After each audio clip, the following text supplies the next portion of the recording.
Hey guys, ഞാനും അച്ചുവും കൂടെ ഒന്ന് ടൗണിലേക്ക് ഇറങ്ങിയതായിരുന്നു കേട്ടോ. മെയിൻ റീസൺ എന്താ വെച്ചാൽ തലേദിവസം ഞാനും അച്ചുവും ലിതേച്ചിയും കൊണ്ട് ഭയങ്കര പ്ലാനിങ് ആയിരുന്നു.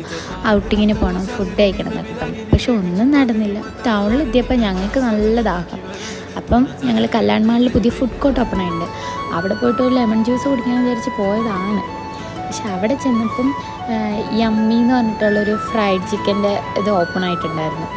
അപ്പം ഞങ്ങൾ വിചാരിച്ച് ട്രൈ ചെയ്തൊക്കെ വെച്ചിട്ട് ഫ്രൈഡ് ചിക്കനും വിങ്സും പിന്നെ മിനി ബർഗറും ഓർഡർ ചെയ്തു. മിനി ബർഗർ എനിക്ക് അത്ര ഇഷ്ടമായില്ല, ഫ്രൈഡ് ചിക്കൻ കുഴപ്പമില്ലായിരുന്നു. പിന്നെ അതിനുശേഷം ഞങ്ങൾ എന്തായാലും ഔട്ടിങ്ങിന് പോകാമെന്നൊക്കെ പറഞ്ഞല്ലേ, അപ്പോൾ സിനിമ കാണാമെന്ന് വിചാരിച്ചിട്ട് നമ്മുടെ ജോ സിനിമാസിൽ സൂക്ഷ്മദർശിനി കാണാൻ വേണ്ടി പോയിട്ടോ. പോപ്കോണും അതും ഇതൊക്കെ മേടിച്ചിട്ടാണ് ഉള്ളിൽ കയറിയത്. പടം എന്തായാലും അടിപൊളിയായിരുന്നു, ഒരു ത്രില്ലർ മൂവിയായിരുന്നു. അതെല്ലാം കഴിഞ്ഞിട്ട് ഞങ്ങൾ അവിടെ നിന്ന് ഇറങ്ങി ചേച്ചീൻ്റെ ഷോപ്പിൽ പോയി കുറച്ച് സാധനങ്ങളൊക്കെ എടുക്കണമെന്ന്. അതെല്ലാം എടുത്ത് ചേച്ചി ബായ് പറഞ്ഞ് ചേച്ചീൻ്റെ വീട്ടിലേക്കും പോയി. ഞങ്ങൾ ബായ് പറഞ്ഞ് ഞങ്ങളുടെ